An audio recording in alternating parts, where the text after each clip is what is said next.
Hello, everybody, and welcome to Music Industry Insights Worldwide, Volume 2. And today we have the amazing Vanessa with us. Hi, Vanessa, how are you? Hi, I'm fine, thank you. How are you? I'm good, thank you. Do you want to tell the viewers a little bit more about yourself, where you're from, and what you do? So yes, I'm Vanessa Sinclair and I'm based in Birmingham. I'm a music manager specialising in artist and event management, which I think everyone knows that works in the industry. In them roles, you end up doing so many other roles within it as well. So yeah, that's me. I've worked in several different roles within the industry, mostly behind scenes, where I'm able to draw knowledge and experience from with everything else that I do. Yeah. So I've done security at festivals and arenas, which has definitely helped with organising events and festivals. I've been a scout, a promoter, production crew, where I've been that person like unloading flight cases, Yeah. setting up stage lighting and rigs. Wow. Um, I've been a manager at a studio, event manager, tour manager, and obviously not forgetting a manager that manages artists as well. Fantastic. So how long have you been doing that for, Vanessa? And whereabouts are you based? I'm based in Birmingham. Okay.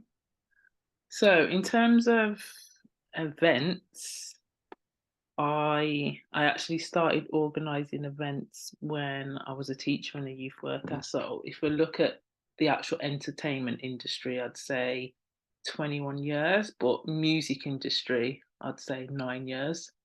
I sort of Wow. opened up my company in 2014 and started working on creating platforms for independent up and coming artists. But then I say I really started focusing in 2018 when I sort of went totally self-employed and could commit without any other jobs getting in the way, really. So yeah, it's been 9 years music industry, and Wow. from Fantastic. 2018, like really, really working hard to build my companies, really. So have you had any musical education as well along the way? So as I said before, through youth work, I was doing music workshops. So a lot of different people were coming in to deliver the workshop. So I definitely learnt from that. However, when I decided to quit teaching, I did actually go and study music business, um, which was great. There was two units that I've found really interesting and that have definitely helped me, which was the contracts unit and listening to music. I do feel though that you get the real education by actually doing the jobs, like getting 100%. stuck in and doing the jobs. I was lucky really because when I finished studying, my first two jobs were working with established artists. So I Okay. worked as a production assistant for a band called Rudimental. Um, so yeah, part of their tour that they did, and then I worked as part of a management team for an artist called Mr Hudson. So yeah, I did learn a lot from that. Um, yeah, but honestly, there's nothing like getting stuck in really and doing the job to learn that way. So, Vanessa, tell us a little bit more because the viewers can't see you. So, as a Black woman in the Midlands, also Mhm. you're a parent, what kind of challenges and barriers have you faced accessing and working in the music and live entertainment industries? Um, I think definitely being a woman, additionally, obviously being a black woman as well. I think a famous line for me when I first came into the industry was, "Oh, you don't work like a normal black person. You're really professional." And I was like, "Oh, That's is that how?" terrible. That's Yeah, I awful. know, but you know, I was thinking to myself, "Yeah, this is going to be really hard because Right. this is how they see, black people Yeah, as yeah, really unprofessional." right. So yeah, that was a hard thing to keep on hearing. I'm But so yeah, sorry that was to hear that. That's terrible. I'm so sorry. That's not mm, something I like to hear, but it's a struggle of yours. And how have you overcome that? And how's that affected your kind of confidence? um Do you know what? I don't know. I'm one of these people that, yeah, just gets on with it really and just works really hard to get to where I need to get to. So, um, yeah, I didn't let it bother me that too much, to be honest. There's a lot of other things that you come across being a woman in the music industry. So that I think a lot of women within the industry deal with. Talk about So those. Yeah, tell us some of those barriers and challenges. um, I think, as we know, it's a really male-dominated industry, and a lot of the environments that we're working in, were male-dominated, and I think that as women, I hear loads of other women say that you get like really sexual, rude comments and advances, and harassment, and it seems to be the norm when I speak to women. Like, really seems to be the norm. Mhm, Um, yeah, I tend to just laugh it off, be sarcastic back, or yeah, tell them to sort of f off nicely. Really, mhm, I know a lot of other women don't really handle it like that, and I don't think it's something that women should deal with at mhm, all. mhm. But yeah, different women handle it In very, different ways. very differently. Really, Yeah. I think another thing for me is that I found really challenging was being taken seriously in a managerial role as a woman Mhm. without people seeing you as the B word, really. So, yeah, that was a hard one. Just And to, having to deal with those kind of advancements and stuff like that, like, does it make you wanna step back from stuff, or does that kind of make you more wary and have to go with somebody else to make yourself feel safe? um, I think that naturally happened, to be honest. I think it definitely slowed my progress down, Mm, because sort of standing up to yourself, saying no, standing your ground was the difference between a yes and no in terms of, professional working relationships. So that was, yeah, that was hard, but it didn't stop me. Literally didn't stop me at all. I just think it made me work even harder, really, because I was like, this is going to be, without, you hear so many stories about, different women doing stuff to, get to the next stage of their career. And I was just like, I'm definitely not doing that. So I was just like, yeah, I'm just going to work 10 times harder, and it might take me a bit longer, but yeah, I'm going to keep on you going, didn't give keep up. on striving, really. Yeah. And what about being a parent as well? How's that affected your career? Do you know what? I've got a really supportive family. I really have. So, you know, my daughter's the only one at home now. Her dad's really supportive. And, if I've got to shoot off somewhere or I'm working, he will have her, my mum, my sisters, um, even my older children as well. So I have I have got a really supportive family, and I just tend to, I think going self-employed was the best thing because, you can say yes and no to different jobs, and, I make sure I try and spend quality time with my daughter because she's at home, um, and with the rest of the family as well. If I want to just say, no, I'm not doing this job, then I can and spend time with family. So, Oh, that's amazing. yeah, I haven't really let it um, Affect your affect career me. or your personal life. No, yeah. Amazing. So tell us a little bit more about your thoughts and feelings of equality and diversity in the music industry, and also how your location affects your career as well, being in Birmingham. Do you think that has an impact on how you can kind of progress in the industry and make new contacts? Um, I think prior to lockdown, I was in London a lot anyway, and back and forth. Um, I am trying to do a lot for the city in terms of making sure there's platforms here. I've worked with organisations in London as well, to bring, certain events to Birmingham. So I think when there's a lot more happening in London, so we do have to try and travel up for certain things. But yeah, I don't think I really want to move up there. I know that I can jump on a train and and go to a networking event or go for a meeting or I know whatever. it's a No, lot cheaper as well up in Birmingham than it is in London. yeah, definitely, definitely a lot cheaper. Yeah. But I do think Birmingham is doing a lot. It's doing a lot more now. So yeah, in terms of like equality and diversity, I think there's so many groups now doing different things and really fighting for it, which is great. It's slowly changing. So that's great. I do think that um, there needs to be more inclusion though. So more people getting involved and Mm. coming together to sort of tackle certain issues. And So how do you think we could do that? How do you think we can improve the diversity and the inclusion? Because diversity and inclusion are two different words, and diversity is like having a mix of people, but inclusion is about including people. So how can we include more diverse people in what we're doing right now?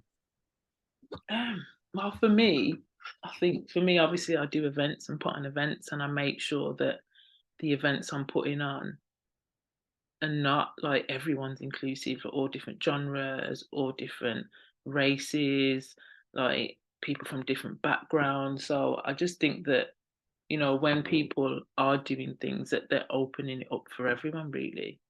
So I think that's a good way of really being inclusive, just more organizations making sure that the doors are open for everybody. So do we have to get people to sign up to that, or do we get people to do that off a goodwill gesture, or is it more of a tick box exercise? How do you feel that that is right now? In terms of like, I think that, yeah, that's I think a lot of people do use certain like races or certain people to tick boxes, which I hate that. I literally Oh, we hate will it. hate that, yeah. We I can hate the see the difference, can't tick we? box. Yeah. Mhm, Um I'm not even sure how. Like for me, it just comes natural. It comes natural to just anyone that, applies as long as the talent's there, then I'm not really gonna say no. mhm, I just think more people need to be like that, to be honest. Just, don't 100%. think about what someone looks like or where they come from or, whether they're gay, straight. Don't think about that. It's all about for me, it's all Um, about the talent. it's about Always. talent, 100%. And it's always been about marginalized communities and marginalized voices. The music industry is full of that. And I think it's about the underrepresented and people that are different. Because if you look at most people in the industry, they're not your average person, are they? So I think Mm. it's about being different. How do you embrace your difference, Vanessa? How do I embrace it? Yeah, Oh, that's a hard one. I you're don't such know. I just think an that. empowering, Do you know why it's a hard one for me? Because open-minded woman in the industry. Tell us more about how you embrace it, how you do what you do. say that again. I missed So what you. how do you kind of embrace what you do, and how do you use that to give you more the kind of determination and get you to the next levels? Do you know what? I just think it's by being real. I'm just always me. Like I'm always me, and I don't. Yeah, I don't. I quoted something the other day and just says, "Let the vision you see be yours. So let the vision you see clearly be yours." Yeah, And that's just me. I'm always going to be me. I'm not worried about what other people are doing or saying. It's just that I know what I need to do for me, and whatever I do for me is going to help the people I work with. So yeah, for me, it's literally about just being me and being real. yeah. So that's what gives me the motivation to to be myself. To be honest. That's great. That's great. And what would you like to kind of see improve in the industry, in equality and diversity? What kind of things would you like to see? Um, I think. Um, You already just mentioned about being more inclusive and including more people, but what other kind of things would you like to see? just more. I think more women getting noticed for what they're doing. Yeah. Definitely that. Definitely more people. more women in higher roles and being recognised for Oh, that. yeah. So definitely that, I think, and without, I think women moving through the industry without being, sexualized in a certain way as well. So Mhm. yeah, more female empowerment, definitely. 100%. Yes, I'm all for that. 100%. And what kind of, do you think kind of cultural and age differences have kind of an impact on equality and diversity and how that progress is being made and what kind of things in higher places can be changed? I think I think nowadays in terms of like age, I know, before it was hard. Women were saying, "Oh, I need to make it before a certain age," Mm, but now I do think it's getting a lot better. And I think with certain professions, it doesn't really matter. Like for managers, it's great if you're older and wiser. yes. So I just think for certain professions, it doesn't matter. And I think that the industry is getting better in terms of age for women. I know that there's older women that are entering the industry now. Mm, Um, so it is getting better. There's just not, when you look at festivals and different stuff like yeah. that, Yeah. Yeah. there's not that much women on the lineups. It's more male dominated. Yeah. And what about They are black trying to women get better at behind the that. scenes? And what about black women behind the scenes in kind of live events as well? Do you see a lot of representation there? No, I don't. Mm, I don't. And recently as well, I was looking at different companies looking for a lawyer. right. And I actually go and research all the companies, and I'm looking, and I'm just like not one of them. I think I had about eight that I was looking at, and I think one of them had a black male, and Right. the other one had two black women. And I'm just thinking, in out of eight companies, there was just no black women, No like, which was representation. really really bad. So I just think that even in them higher positions, Mhm. you know, where are the females? Where are the black women? Like, where are they? So that really does need to change. Yeah, 100%. 100%. And kind of how has being in the music industry affected your mental health? Has that impacted you at all in any kind of way, shape, or form? Um, I wouldn't really say that it has affected my mental health. There are times where I've been really like frustrated or upset, um, because I know that I haven't got this job or that role, because of being a woman or because of being a black woman. So that's been frustrating. But again, as I said, it gives me the drive to go harder. Totally agree with you there. And have you ever just experienced discrimination or stigma because of who you are? A few times actually. Again, mentioning events. Mm, So I remember, as I said, that most of my events are quite inclusive, and I have all different genres on the lineup and different people. yeah. I remember being at a venue, and I had a couple of like hip hop acts on. And for me, when I'm doing events, I don't really say, "Oh, you have to dress this way or come this way." Like, I don't think about things like that. It's literally about the talent. Yeah. So yeah, I remember at this venue, having a few hip hop artists on the lineup, and they brought quite a large crowd, and like people wearing tracksuits and trainers, and yeah, they look pretty smart in them actually. Um, but yeah, the venue was, she actually says, one of the owners was like, "Oh, the crowd that's here, they look like tramps," and I was just like, "Yeah." So she's And just they, judging someone no, based she on got, that. yeah, I just like, I literally couldn't believe that, and she was like, "Oh, we don't want people dressed like that in our venue." Mm, Obviously, I didn't use that venue again, but yeah, that was something that happened. Also, I remember being involved in a festival asked me to manage one of their stages, or mm, doing, "Oh, we need a urban stage." yeah. So I provided that, and straight away it was like, "Oh, you need to make sure you've got security because, this type of music can bring a certain type of crowd. Right. And I was just like, It's it's always, automatic. You've got judged that, based on yeah, colours it's of just skin. judging. And, I know with my events, it doesn't matter who I've got on the Yeah. lineup. Yeah. You do I haven't, amazing events. yeah, I don't have any trouble. Yeah. So, Yeah. that was, yeah, that was two things that happened. Okay. And how did you deal with those? And kind of what kind of things would you like to see moving forwards? People breaking down that kind of perception, because it's not right and it's not fair. What kind of things can we do to make sure that changes? Make sure that this doesn't keep happening? Because I've heard this several times now.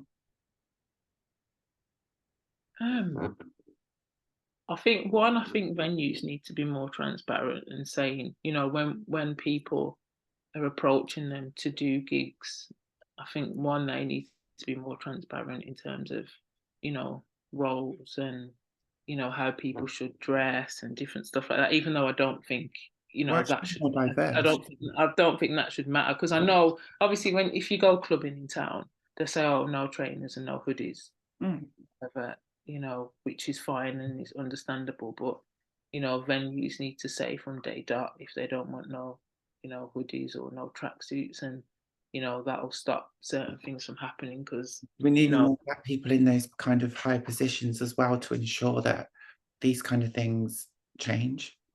Do you think that would be a positive yeah, difference? yeah, definitely. Yeah, definitely that. I don't know. It's like you can try and change people, but yeah, it's hard. It's It's a hard. mindset, isn't it? And I think it's about the age again. Like, I think the younger you are, the more open and understanding you are to difference, because we've grown up in that kind of era. And I think the older generations have been more kind of separated and different. So I think as things progress, and it does take time, they will improve. But I think again, it takes time, which is a thing that I've kind of seen. Yeah, I think they need to stop looking at just because someone's in a. I worked with Birmingham Opera recently, and the Okay. conductor, Mhm. he was telling a story about whenever he turns up to somewhere like to conduct opera, because he wears tracksuits and Yeah, hoodies, yeah. and it's like the look that he gets, and they always approach him and say, "Oh, who are you?" Because he's got a tracksuit on, but that's how he feels comfortable, Mhm. and that just shows just because you're in a tracksuit or jeans or hoodie that you're not going to be. You could be a Uh, doctor in jeans and hoodie, couldn't you, really? yeah, but he's literally a conductor. You don't really see conductors Mm. in tracksuits, but that's how he feels comfortable. So that's how he goes and conducts. So yeah. Amazing. So, Vanessa, tell us a little bit more about yourself, kind of your major wins, successes, what you've been up to, some of your events, and your artists as well that you manage. Tell us a little bit more. My successes. Do you know, I'm gonna say this because I feel like when people, when you do a business plan and you write down your goals and everything and you achieve them, so however small or big, um, just reaching my goals really, it's always a success. Always Mhm. a success when I reach a goal. Yeah. I was doing some videos, some journey videos for my artist the other day, and just looking through them, and I was like, wow, they've all done so much, and like I'm so proud of them and proud of myself, and they've done so much while we've all Great. been going through a journey. Yeah. Like literally none of us, are exactly where we want to be in the music industry yet. It's development, um isn't it? As a person, as an artist, as a sound, as a style. It's all development, isn't it, at the moment? yeah, definitely, and it's just been great and seeing exactly what they've done and how much they've done. Um, so that's been amazing, amazing success. Fantastic. Yeah, last year myself and some of my artists were involved in the Commonwealth Games, so that was great. Yeah. Um, yeah, and then I've recently gotten to the MMF Accelerator program, which that was something that was on my list of things to Congratulations. do within 5 years, and I've Yeah, actually done it. So yeah. that's another success. So just just meeting your goals really, and you know, seeing everything, come to pass really. Well, you deserve it. Honestly, we met a great escape. And ever since, we've always kept in touch. And I've watched your artists grow. We had our Sam on the show previously. Tell us your artist names there and some of the events you do. I'll leave a description in the bio below so you can follow Vanessa or check Vanessa's work out, check Vanessa's artists out. If you want to reach out to her, I'm sure she won't mind. So yeah, we'll do that, won't we, Vanessa? Tell us a little bit more about who they are and some of the events. Um, so the events. So I've actually got two companies. So it's VNS Management and VNS Productions. Obviously VNS Management, that's my management company where I work with artists and sort of event manage, and then VNS Productions, and that's a CIC side of the company where we create platforms and then we go back and do loads of youth stuff as well and youth projects. But I do an event through that called Live Vibe, and that's all about creating platforms for emerging talent. It doesn't matter what background they're from, what genre. Yeah, it's just about the talent there. Amazing. My socials, you can get me on VNS Management on all socials for I'll my leave all event. the links in the It's Live description. Vibe. Yeah. Sorry, say it again. I'll leave all the links in the description as well for the Yeah, yeah. viewers. My artists. So I've got Mr. Mackey, amazing rapper, R&B, Alsam, alternative electro pop. Gambini is R&B, so rumba trap. Abs Winter, she is a punk pop artist. I've got a reggae artist called Claire Angel and a DJ as well called DJ Stedman. They're all amazing. And yeah, if you just, follow my socials and keep up to date really, because you'll see we've got Follow some them great on things socials. coming. So Yeah. yeah. And some of the events. Have you got any events coming up? Um, I have my bi-monthly live vibe. So that's like every other month as well. And then I'm involved in a festival that I'm putting together as well with some guys in Shrewsbury. And that's like a music and wellbeing festival. So it started last year. So this year is going to be the second year. We're sort of adding a Caribbean village to it as well to sort of celebrate Yeah. 75th anniversary of the Windrush. Yeah. Oh, So that's going to be fantastic. it. Say it again. Fantastic. Yeah, that's Yeah. great. So they're stuff that are coming up really. Amazing. Well, thank you so much, Vanessa. That's been great. Thank you for coming on the show, sharing your visions, your story, and some of the struggles and barriers that you've been through. It's been really inspirational, and I really appreciate that. Thank you for having me. Do you know what I Oh, was going to say as well, Saskia? It said you're always interviewing all these people. I think I need to interview you and put you on your own show. that's so kind. Thank you. Oh, that's so kind. I've Yeah, I been, bet you did. I bet you didn't think of that, did you? I didn't think of that You at need to all. tell you need to tell your story as well. Oh, you're so kind. Oh, thanks, Yeah. Vanessa. Well, So I'll yeah. speak to you soon, and it's been so kind. Let me just end the recording right now. So.